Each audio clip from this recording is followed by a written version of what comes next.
on fait un bref retour sur les précédentes conférences. Donc, le processus de négociation donc, maintenant est aussi vieux que la plupart des membres de l'Assemblée, donc près de 25 ans. Et pourtant, l'impression qu'on en retient, c'est quand même que ça n'avance pas. Et du coup, plusieurs COP, donc comme celle par exemple de Copenhague, ont été considérées comme des échecs. C'est un avis qui n'est pas forcément partagé par tout le monde. Et du coup, on aimerait par exemple avoir votre avis sur la question. Donc, je ne sais pas qui souhaite commencer. S'il y en a un de vous cinq qui souhaite commencer. Bon. Sur Copenhague ou sur le fait de pour les échecs par exemple. Est-ce que c'est un avis que vous partagez et pourquoi en fait? Je préfère ne pas trop prendre Copenhague comme référence. C'est une conférence très difficile, avec des attentes surdimensionnées. Copenhague allait sauver la planète, c'était la dernière chance.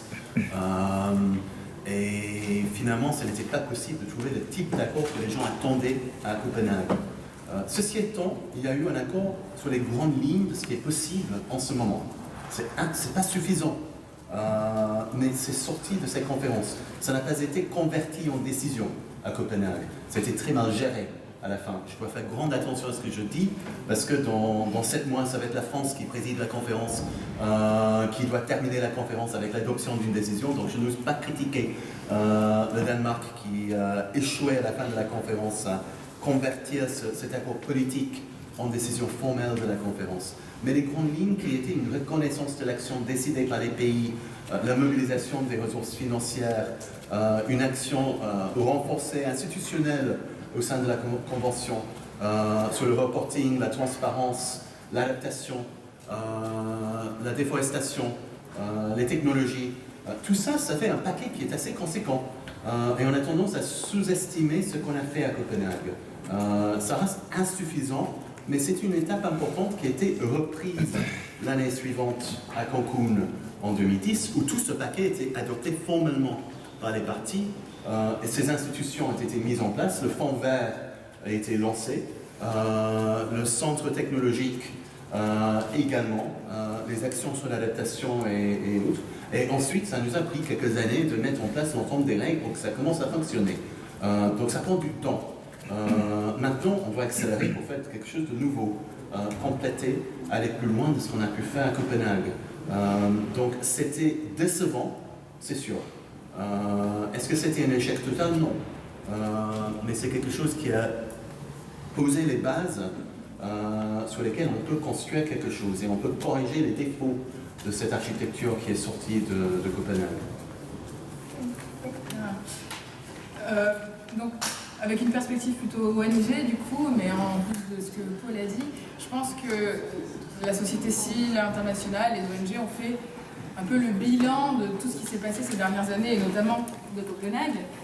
Si vous voulez, on a quand même eu un gros choc, il a fallu s'en remettre, ça a été très compliqué, parce que justement on disait que c'était la conférence qui allait sauver le monde, on était tous descendus dans la rue, on y croyait, mais une conférence climat, ça ne sauve pas le monde, ça ne change pas, c'est pas une baguette magique, c'est pas une solution miracle, c'est pas avec l'ONU qu'on va radicalement transformer nos économies qui sont aujourd'hui dépendantes des énergies fossiles responsables des changements climatiques. Donc on avait fait une grosse erreur en tant que société civile à tout mettre dans le même panier, tous nos œufs, et à penser qu'avec cette conférence, on allait tout changer.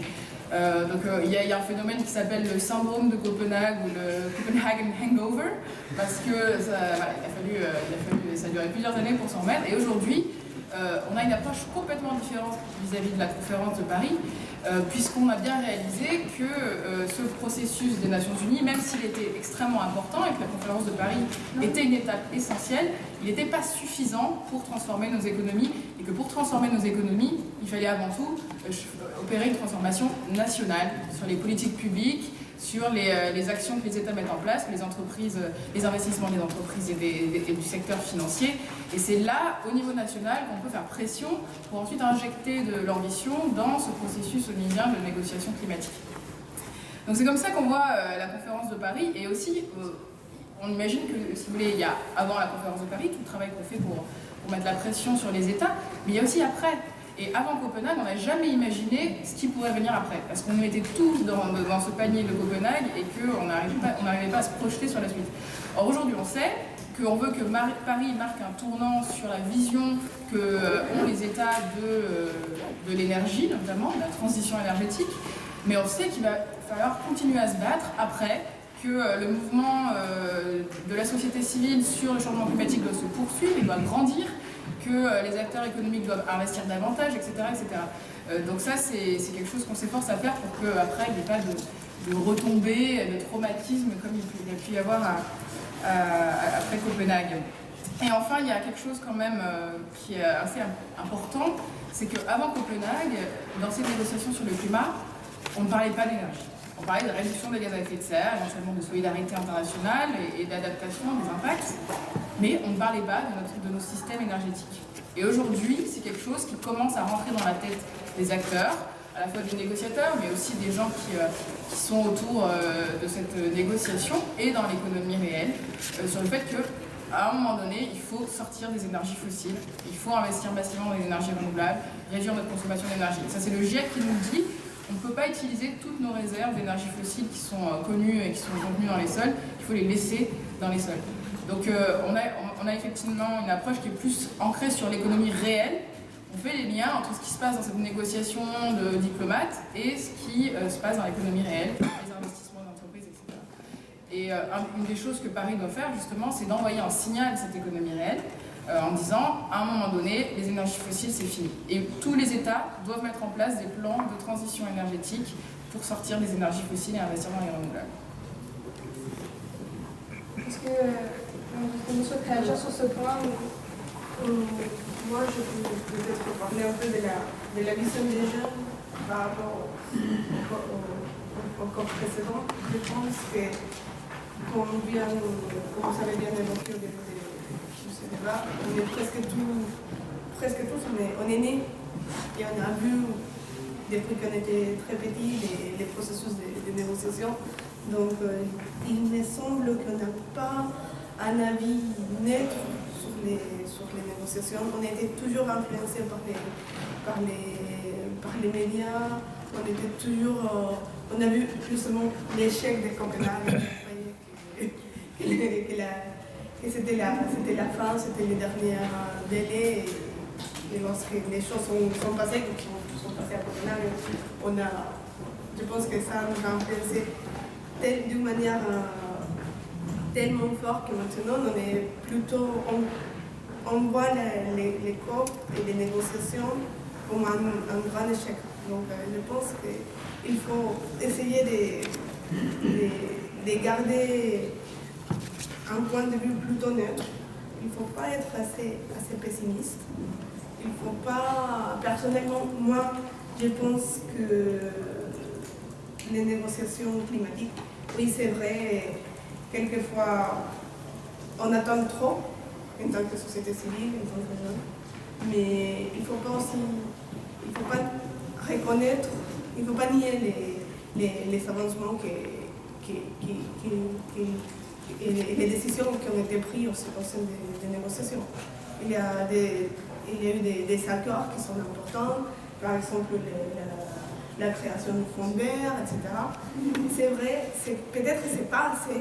Il faut continuer dans cette dynamique-là, mais il faut reconnaître et il faut voir que la Convention cadre des Nations Unies, c'est un sujet d'actualité, qu'au fil des dernières 21 ans, les États se donnent rendez-vous une fois par année pour discuter les sujets. Ça veut dire quelque chose.